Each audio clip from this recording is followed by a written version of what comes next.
اچھا سحری کے حوالے سے ذرا یہ غلط فہمی اور دور کر دیں، کیونکہ میں نے ایک نماز پڑھنے کا اتفاق ہوا، اس میں مسئلہ ڈسکس کر رہے تھے، حنفی عالم تھے، کہ اگر کسی کو یہ گمان ہوا سحری کرتے ہوئے کہ ابھی سحری کا وقت نہیں نکلا ہے، اور جب اس نے سحری کر لی تو پتہ چلا سحری کا وقت تو گزر گیا، اس کو غلطی لگی ہے، تو بہرحال وہ روزے کی قضا کرے گا، ٹھیک ہے، اور اس کا روزہ نہیں ہوگا، لیکن وہ افطار تک بھوکا رہے گا، ہاں کھا پی نہیں سکتا۔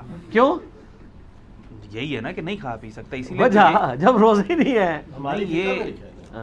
نہیں یہ واقعتاً میں نے خود گل پلازا یہ اسی طرح ہی ہے جس طرح فقہ حنفی میں لکھا ہوا ہے کہ ایک بوٹی کو آپ وہ دھاگے سے باندھیں اور کسی کے حلق میں ٹپکائیں اور پھر باہر نکال لیں تو اس سے روزہ نہیں ٹوٹے گا، مطلب اس طرح ہاں لکھا ہوا ہے، اس طرح کی کوئی چیز مطلب نہیں ہے۔ اچھا ویسے ہمارے بزرگوں کی اس سے مذاق کتنی اچھی ہوتی تھی، کتنے پیارے پیارے مسائل لکھ کے گئے ہیں، اوکھے ویلے بزرگ کام آتے ہیں۔ ابھی تو روزے کی حالت میں استنجا کرنے کا جو طریقہ ہے وہ تو میں بتا ہی نہیں رہا۔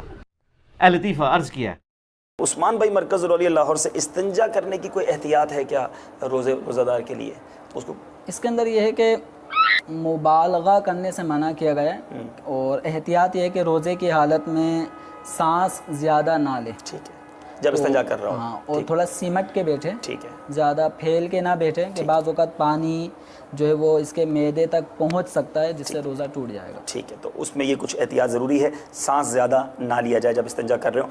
اور اس میں کرنا یہ چاہیے جب آپ استنجا کرنے کے لیے بیٹھیں یعنی شروع کریں تو اس وقت سانس اوپر لے کر سانس کو روکیں اور اس کے بعد استنجا کریں، اور اس کے بعد دھیرے دھیرے سانس کو چھوڑ دیں۔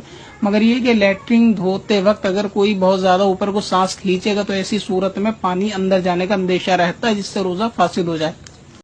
سر دیکھ لیں بزرگوں کی تعلیمات کیسی ہیں کہ لوگ تو اپنی اولاد کی کرتوت کی وجہ سے منہ چھپاتے پھرتے ہیں، اور یہ اپنے بزرگوں کے کرتوتوں کی وجہ سے منہ چھپاتے پھر رہے ہیں۔ دیکھ لینا یار کی لکھ کے گئے رہے یار یہ کے لکھ چھڑیا نے۔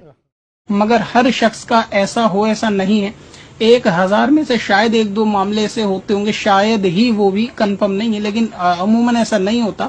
یہ لوگوں کے ذہن میں کیا ہوتا ہے کہ سوال سن کے تھوڑا وسوسہ آ جاتا ہے کہ ہم نے بھی مطلب اس بات میں دھیان نہیں دیا کہ ہمارا روزہ رہا یا نہیں رہا، تو اس سے روزے پہ اکثر کوئی فرق نہیں پڑتا نارملی دھونے میں۔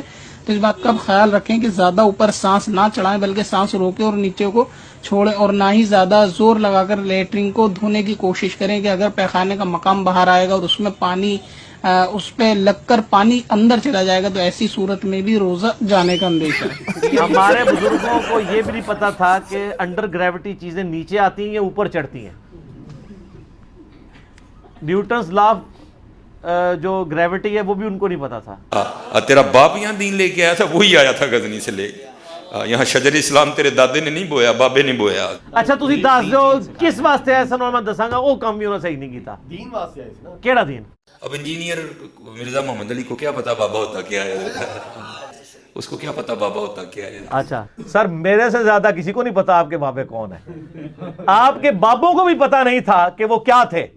اچھا وہ مسئلہ غلط ہے جی جو آپ وہ حنفی عالم کا کہہ رہے ہیں، ایسا کوئی مسئلہ نہیں ہے۔ باقی یہ ہے کہ اگر کوئی شخص مطلب لیٹ اٹھتا ہے تو اب اس پہ یہ واجب نہیں کہ 8 پیرا روزہ رکھے، یہ لوگ فخریہ بتا رہے ہوتے ہیں، آپ روزہ چھوڑ دیں، ایک روزے کی قضا دے دیں، اگر کوئی نبھا سکتا ہے تو ضرور رکھے، ادروائز چھوڑ دیں، یہ آپ اس تکلیف سے نہ گزریں۔ حتیٰ کہ بخاری مسلم میں نبی علیہ السلام کے بارے میں آتا ہے، یعنی آپ علیہ السلام کی ایک خصوصیت تھی، آپ کو اللہ تعالیٰ نے اتنی ہمت بھی دی تھی کہ امہات المومنین کہتی ہیں کئی بار نبی علیہ السلام تشریف لاتے نا گھر، پوچھتے کھانے کے لیے کوئی چیز ہے تو ہم ناشتہ پیش کر دیتے تو آپ کھا لیتے، اور جب ہم کہتے کہ آج کچھ بھی نہیں تو کہتے ٹھیک ہے میں پھر روزہ رکھ لیتا ہوں۔ نفلی روزہ آپ نفلی روزے کی نیت آپ 10 کبریٰ سے پہلے کر سکتے ہیں۔ 10 کبریٰ ہے یعنی سورج جب بالکل سینٹر میں آ جاتا ہے، یعنی اشراق کا وقت ختم ہوتا ہے، پھر 10-12 منٹ کے بعد زور کا وقت داخل ہو جاتا ہے۔ یہ تو 40 منٹ کہتے ہیں، وہ تو جل یہ 40 منٹ نہیں، بس ایگزیکٹ سینٹر میں جب سورج آتا ہے نا اپنے ٹریک کے دوران، جو ٹوٹل ٹریک اس کا بنتا ہے طلوع آفتاب سے غروب آفتاب کے درمیان، وہ روزانہ ڈیفرنٹ ہوتا ہے، اس سے 5 منٹ پہلے اور 5 منٹ بعد وہ مکروہ ٹائم ہے۔ جیسے ہی زوال آفتاب یعنی زوال ہوتا ہے، آفتاب گرتا ہے، زوال آفتاب کا مطلب ہوتا ہے زور کا وقت داخل ہونا۔ یہ بھی غلط العام ہے، زوال کا وقت کہتے ہیں مکروہ وقت کو لوگ، زوال کا وقت کہتے ہیں ظہر کے وقت کو۔ زوال آفتاب، آفتاب زوال پذیر ہوا، سینٹر سے وہ گر گیا غروب کی طرف، تو ظہر کا وقت داخل ہو گیا. وہ جو مکروہ وقت ہے نا جسے زوال کا وقت یہ کہتے ہیں وہ ہوتا ہے دحوہ کبریٰ. صحیح ہے. تو دحوہ کبریٰ سے پہلے آپ نفلی روزے کی نیت کر سکتے ہیں. البتہ فرض روزے کی نیت آپ کو رات ہی کرنی پڑے گی. ٹھیک ہو گیا. اس سے پہلے آپ ناشتہ کر لیں, ٹھیک ہے, اور اس کا کفارہ بھی نہیں ادا کریں گے.